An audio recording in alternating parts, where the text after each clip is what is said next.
ಈ ಲೋಫರ್ ನನ್ನ ಮಕ್ಳು ಇವರಿಬ್ರು ಸೇರ್ಕೊಂಡು ಇವತ್ತು ಬೆಳಗ್ಗೆ ಲೇಟ್ ಆಗಿದ್ದು ಕಾಲೇಜ್ ಕಡೆ ಹೊರಟೆ. ಕಾಲೇಜ್ ಹತ್ರ ನೋಡಿದ್ರೆ ನಮ್ಮ ಫ್ರೆಂಡ್ ಹೊರಗಡೆ ಇದ್ದ.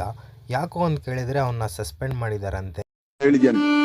ನನಗೆ ಎಷ್ಟು ಚೀಪ್ ಅನಿಸ್ಬಿಡ್ತು ಅಂದ್ರೆ ನಿಮ್ಮ ಈ ತರದೆಲ್ಲ ಇದಾರೆ ಜನ. ಮತ್ತೆ ನಮ್ಮ ಲವರ್ ಬಾಯ್ ನಂಗೆ ವೆಯ್ಟ್ ಮಾಡ್ಕೊಂಡು ಕ್ಲಾಸ್ಗೆ ಹೋಗ್ದಿರಾ ಅಲ್ಲೇ ಇದ್ದ ಅವ್ರ ಹುಡುಗಿ ಜೊತೆ ಮೆಸೇಜ್ ಮಾಡ್ಕೊಂಡು. ಅಲ್ಲ ಟ್ಯಾಂಕ್ ಚಿನ್ನ, ಈ ಪ್ರೀತಿ ಪ್ರೋತ್ಸಾಹ ಬೆಂಬಲ ಹಿಂಗೆ ಇರ್ಲಿ. ಟೈಮ್ ಆಗಿತ್ತು ಅಂತ ನಮ್ಮ ಮೇಡಮ್ ಕ್ಲಾಸ್ ಒಳಗಡೆ ಕರ್ಕೊಂಡಿಲ್ಲ.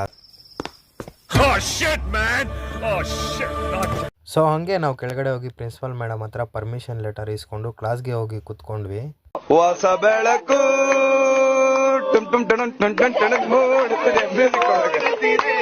ಸೊ ಮತ್ತೆ 1 ಗಂಟೆಗೆ ಬ್ರೇಕ್ ಬಿಟ್ಟಾಗ ಹೊರಗಡೆ ಬಂದ್ರೆ ಈ ಬೋಳಿ ಮಗ ಹುಡುಗಿರ್ ನೋಡೋದ್ರ ಮಾತ್ರ ಫಸ್ಟ್ ಇರ್ತಾನೆ. ಸೊ ಹಂಗೆ ಬ್ರೇಕ್ ಮುಗೀತು, ಎಲ್ಲರೂ ಕ್ಲಾಸ್ ಒಳಗಡೆ ಹೋದ್ವಿ. ಅಲ್ಲೋಗಿ ನೋಡಿದ್ರೆ ಈ ನನ್ನ ಮಕ್ಳು ಏನು ಮಾಡ್ತಾ ಇದ್ರು ಅಂದರೆ ಕ್ಲಾಸಲ್ಲಿ